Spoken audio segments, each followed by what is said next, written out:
guys. Dito tayo sa ano ngayon,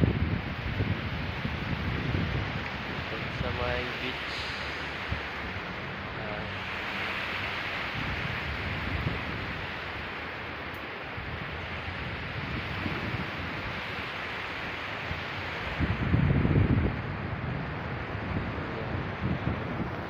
sobrang laki ng mga alon guys. Ito oh, ang laki ng mga alon. Yan.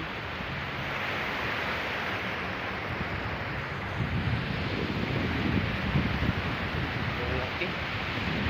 Sarap talaga maligo dito.